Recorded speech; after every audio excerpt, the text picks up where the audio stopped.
Phid McAwesome here with Downunder The Ring, and we're here with a pro wrestling legend, a man that I've been watching. That's a nice way of saying I'm really old when you say legend, right?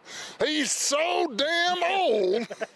Well, dude, I was just about to say, I've been a massive fan of yours since WCW. Okay. That's back when I had long hair and a bright future, but yeah, thanks. Exactly. Yeah. And look, same. Well, I used to look like Jason Momoa, now I look like Shrek, so all you long-haired, good-looking guys out there, this is your future. No, I'm just kidding. Well, the other thing is my son, he's now 21. Right. We were having a talk literally just yesterday, and you were one of the people that he was excited to see when I took him to his first pro wrestling show, which was, I believe, 2012. Okay. In Auckland, New Zealand. Oh, yeah. God, who did I fight in Auckland? Was it Kurt or Brock? No, it wasn't that tour. Wasn't that tour? No. It was one of the. Was it Usos? It may have been the Usos, actually. Maybe 2-on-1 handicap, maybe. Yeah, maybe. Yeah. I had a lot of fun with those guys. Those were great. Jimmy and Jay. I never had a hard night with those two. Yeah. They took care of me like Grandpa Oos. They took care of me. So you've had an amazing career. Thank you. And what's it like you've been through 3 companies, now on a company that's on the forefront of being, the biggest challenger ever since WCW. Right. How's the experience been moving over to this company? And it's exciting. It's exciting because there's a lot going on. There's a lot of, where I left was an incredible machine to work for. It's an incredible company, incredible talented people that knew all the little ins and outs, idiosyncrasies so well. Easy for me to say. It was a big, well-oiled machine that understood what it did. And then to come to AEW and get this incredible opportunity, for me, it's nostalgic in the way that it's building something new. It's not a formulated gargantuan entity. There's a lot of authenticity that comes out of this company that I really appreciate. At this stage of the game, for me, I love that excitement. I love that hustle. I love the drive in the younger talent's eyes. I love the mistakes that are made because it's all part of the learning process. These kids and these guys and gals are cutting promos, and some of them are good and some of them are bad, but they're learning and they're defining their own authenticity and their own brand. And for me, that's exciting. When you love the business, you want to see the business do well. Not only your company, but the entire business do well, because that's opportunity for the talent. You could work for one company and things don't go well. You try again in another company and you might find yourself or reevaluate yourself and then do what you've already dreamed of and the mistakes you've made and the dues you paid, and you become able to relate to the audience and become a world star. So the fact that AEW is growing and we're going to Australia now, coming here in February, I think this is a great opportunity for the company. I think it's a great opportunity for the younger talent, and I'm super proud to be a part of it. Yeah, and AEW has amazing talent from here in Australia as well as New Zealand. Yeah, Buddy Murphy. I can't call him Buddy Matthews anymore. I think I did him earlier in the interview. It's funny, I just saw him when I left the airport. I think I scared the bejesus out of him. I came out and slapped him on the back, and he turned around and was like, oh! I think it was like a Snake Plissken thing, though, like Escape from New York. He thought I was dead, but I'm still alive, Maybe, I don't know. Being funny. That was an old school reference, Snake Plissken. A lot of younger viewers out there are going to have to Google who Snake Plissken is. So anyway, back in my day, Escape from New York, Snake Plissken. That's a legendary movie. Was the coolest dude around. I remember having an eye patch as a kid because I wanted to be Snake Plissken. Yes. Well, look, this actually takes me to something like, if you know anything about that movie, if you know anything about video games, there's a great video game that was actually based on that. And somebody told me to ask you a question. How is your Destiny game going? My Destiny game right now is in the toilet. Yeah? It is. I used to run a hunter in Destiny. I put many hours, almost like a relationship, into Destiny. Had to grow up, step away from the video games for a while. You don't have to. Well, I got into the Destiny real heavy because I was having so many surgeries. I've had 2 hip replacements and 2 knee replacements done. So this was during my hip replacement era. So there was a lot of time where I had time for Destiny. And then I got back to working again. And I just had my other knee done, my last knee done at the beginning of this year. And we're working through all that. I've gotten into Baldur's Gate now, Baldur's Gate 3. Yeah. That might be the worst thing that's ever happened. What's the Paul Wight review on that? Baldur's Gate 3 is ridiculously fun. Like, if you're, like, I'm a D&D fan. I know if you know me, and I won't name drop, but I'm in a pretty cool group of guys that play D&D that are all pretty successful. And one of them suggested to me at the last Gary Con, says, oh, have you played Baldur's Gate 3? And I'm like, what is Baldur's Gate 3? He said, oh, it's basically D&D on PlayStation. And I went, what? Like dice rolling? He goes, yeah, so give it a shot. So I loaded it up, and I had to call him back and say, dude, why in the F did you ever tell me about this? Like, there's so many choices, and every choice has ramifications, and this is, I don't know what to do. But yeah, so I'm so dedicated to the game right now. I bought a Steam Deck to play on my flight over, and I have an HDMI cord in my hotel room, because when I'm done talking to your sorry ass, I'm going to go back and play Baldur's Gate 3. I'm just kidding, you're not sorry ass. Fair call. Well, look, on the knee replacement and the surgeries that you've had, how's that coming along with healing, and are we hoping to see Paul Wight back in the ring? God, I hope so, because Tony Khan paid me a shit ton of money to get in the ring, and so far I haven't done shit. So, I mean, you did take that mad drop onto the car. I did. Then right after that, I went and got my knee replaced. Thanks, Will Hobbs. No, he's a machine as well, isn't he? Will Hobbs is amazing. Yeah. I have nothing but nice things to say about Will. One, he looks like an absolute monster. Two, he is one of the nicest, humble human beings. And I've met a lot of people in this business. Will Hobbs is top 3 most humble, nice people I've ever met. And when you talk to Will Hobbs and you give him advice from your perspective, because I tell talent all the time, you can take in information, process it. It may work for you, it may not, but listen to it. You give Will Hobbs advice on something, hey man, in my opinion, this, and this, he'll go out and try it, and he'll change it, and he'll make a change immediately. Sometimes you tell talent things, and they're not looking for information, some talent. They're looking for a that-a-boy and a pat on the back. I don't do that-a-boys, I don't pat you on the back. Most everybody that knows me, when they come to me about business, I'm just as brutal and hard to them as Undertaker was to me when I started. Because I didn't get pats on the back from Undertaker. I imagine he would have been brutally. No, Taker used to tell me all the time, take 3 weeks off and quit the business. Oh, so, shit.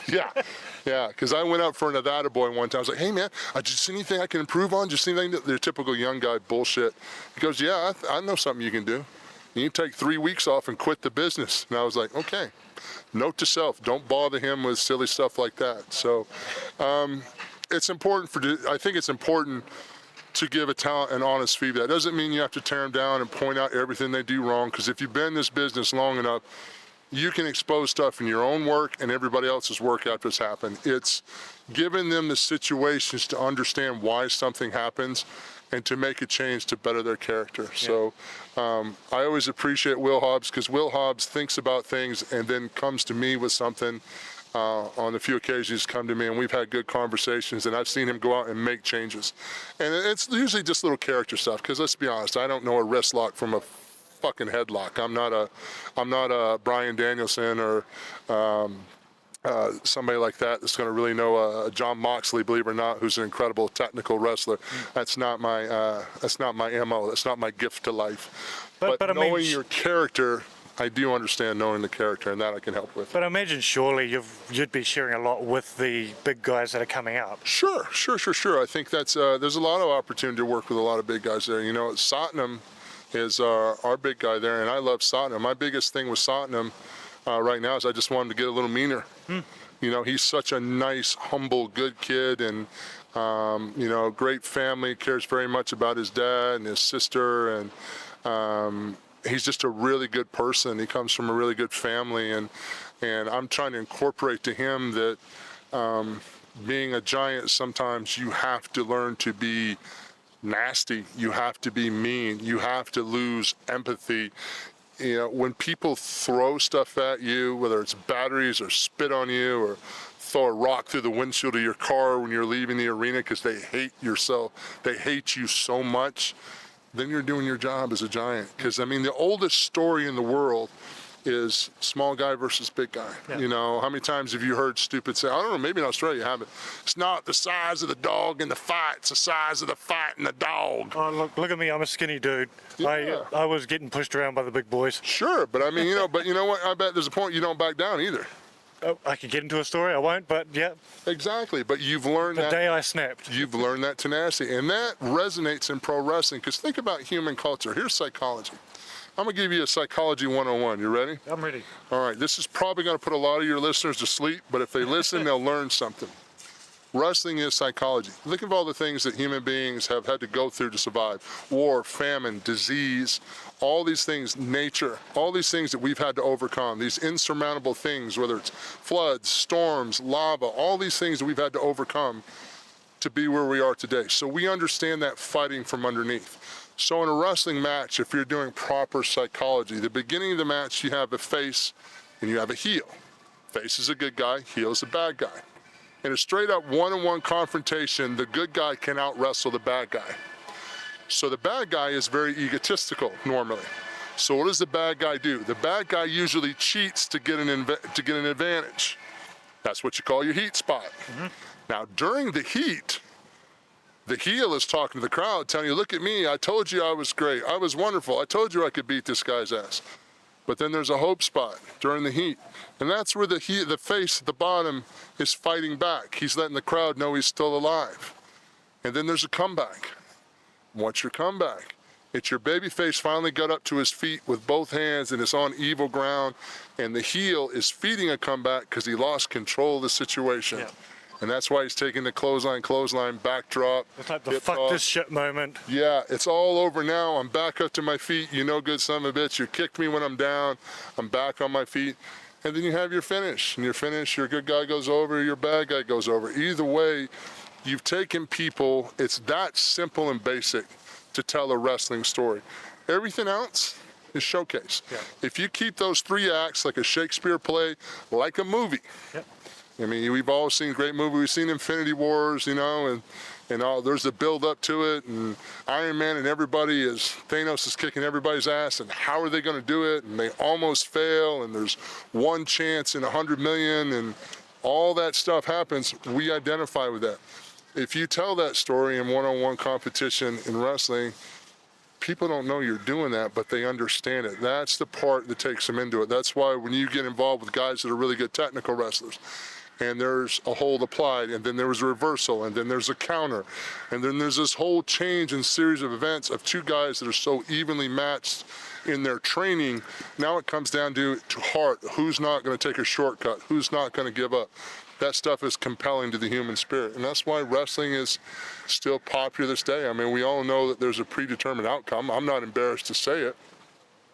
But there's actual sport and competition and training and dedication that goes into this to tell you the kind of story that sometimes, if we do our job right, for that millisecond, somewhere in there, we'll suspend belief. You'll say, yeah, I know, but that one time, that's all I need. If I get you for that one time, I've done my job. That's the magic. And I feel like I owe you a check for that lesson. A what? A check? Yeah. No, I was hoping you'd say like a Chick-fil-A sandwich or something. Like, I'll take there's no Chick-fil-A in Australia. Oh my God! Well, I know what franchise I'm bringing to Australia. There's a money investment opportunity. Yeah. Paul Wight brings Chick-fil-A to Australia. You'd make bank. I think so, but I'm pretty sure that Australia does a real good job of not letting things into your country that might kill your patrons. So questionable. Questionable. We just got Taco Bell. I will say this much though: I had some fruit this morning with my breakfast in the hotel, and it's some of the best tasting fruit I've had in years. And I'm embarrassed to say it, but I live in Florida, and the fruit was better here. So wow. There you go. I mentioned earlier that I grew up being a WCW kid. Right. Now, we just saw recently the retirement of Sting. Yeah. I would just like to take a moment to sort of ask, what does Sting mean to you in your career? Because, I mean, he was the legend when you turned up. Yeah.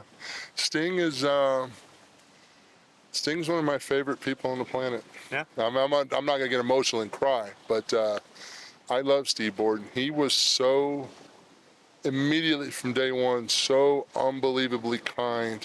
And everybody was good to me in WCW, but there were a lot of old-timers there that all were shooting their own little angles. I think we've all heard the stories. Yeah, but that's the way wrestling was back then. That was just the business. These guys were out for themselves, and sure, they knew you had talent. Sure, they knew they were going to draw money with you. But, you know, they wanted to make sure they did a little bit better. Yeah.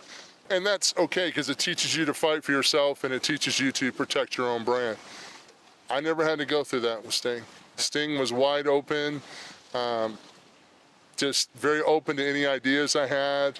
My favorite Sting story, and I've told this and he laughs, but when I walked away with the title at Halloween Havoc, my first match against Hulk Hogan. Yep. Which was actually my first WCW pay-per-view I ever watched. Well, there you go.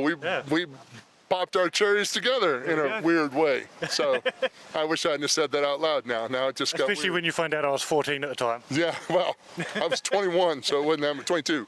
So Hogan told me to wear the title through the airport as a rib, and you guys have been around wrestling, you know what ribs are. He goes, hey brother, I want you to wear that title through the airport and let everybody know that you took that title from Hulk Hogan. So I was like, okay, yeah, because I mean, what do I know? I'm green. I'm proud to wear the championship. Why wouldn't I wear the world title everywhere I go? So I'm walking through the Detroit airport with a world championship around my waist, and all the old timers that are at the airport are all giving me the thumbs up. Hey champ, and I'm so proud. I mean, I'm glowing like, yeah, these guys all think I'm the champ. Like, this is great, you know. And I took the title off at the metal detector and put it on the belt, and it went through, and all the security people are congratulating me, and I'm strapping it back on, and this is blonde-haired Sting with the razor shades. He comes over to me after I went through security. He goes, what are you doing? I said, what? She goes, why are you wearing the title? I said, well, Hulk told me to wear it through the airport, let everybody know that I'm the new champ. He goes, put it in your bag. You look like an idiot. He's ribbing you. And he walked off, and I was like, oh, he's making fun of me. And I had to take the title and put it in my bag. It was my first lesson. And yeah, Hulk and Randy, Macho Man, they were both in on that one. They thought that was hysterical. But well, there was actually one other legend I wanted to ask you about before we're getting given the wrap up. That's all right. We got all the time you want. Trust me. I move at my speed. I don't move at somebody else's. Go ahead. Well, the other legend I wanted to ask you about was Captain Insano. We didn't see him for years. And then out of nowhere... You know why you didn't see Captain Insano? There's this thing called intellectual property rights. Well, that's what I was going to get to, is we didn't see him for years. Then he shows up in a music video with The Acclaim. Yes. What I wanted to ask you was, have you seen or heard from him since? And are we going to see him again? I have heard from him. I heard his fat ass had a knee surgery a few months ago, but I was hoping to be back real soon. And definitely I hope he's going to compete in February here in Brisbane. So, yeah, a lot of that was intellectual property. And Tony Khan actually, because I lost the Big Show. That's WWE intellectual property, which is tough when you build a brand for 20 years, but it's business. I understand it is what it is. But building yourself a new identity is like starting all over. People are always going to identify you as one thing. You're like, yeah, I'm not that guy anymore. I'm this other guy. Captain Insano was a pretty cool gift. Tony Khan worked it out, got the intellectual property rights for me. So we've been waiting to pull the trigger on that, and a lot of it, and I'll just be honest, a lot of it's been my fault. Having surgeries and stuff like that. So it's about me getting in the gym, training, getting ready where I feel comfortable, because it's basically a one-shot run. You know, I can't pull the trigger on this half-assed and go out and fail. When I pull the trigger on Captain Insano, it's got to be 100%. We run that till the wheels fall off, and then we ride off into the sunset like Pale Rider. I just want to make sure that when I bring that character out, whatever Tony asks me to do, I can do. Whether it's tags, singles, working twice a week, 3 times a week, whatever it is, I'm able to do it. So that's why haven't been doing a lot of things on AEW, because being the awesome boss that Tony Khan is, he's given me the time to get basically get my shit straight and get ready for it. I mean, believe me, there's an unbelievable amount of pressure on myself to get this done and get this in a way where the fans are appreciative of seeing me compete again, and not like oh, that's sad, shoot him, put him out of his misery like old Yella, take me out back and put me down.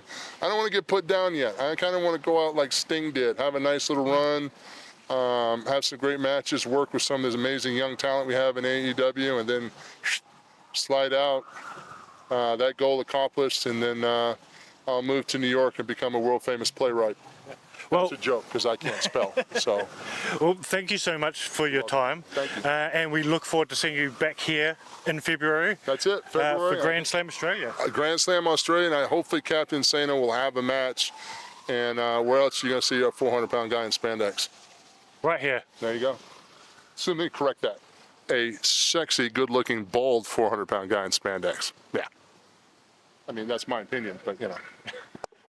A tradition of unforgettable moments arrives on an all-new stage next year. The biggest night of the year, AEW Dynamite. AEW Grand Slam comes to Brisbane, Australia. The next leg of AEW's Grand Slam goes down under. Allow me to reintroduce myself. I'm the best in AEW. Top guys, out. All Elite Wrestling presents Grand Slam Australia from Suncorp Stadium, Brisbane, Australia. Saturday, February 15th, 2025.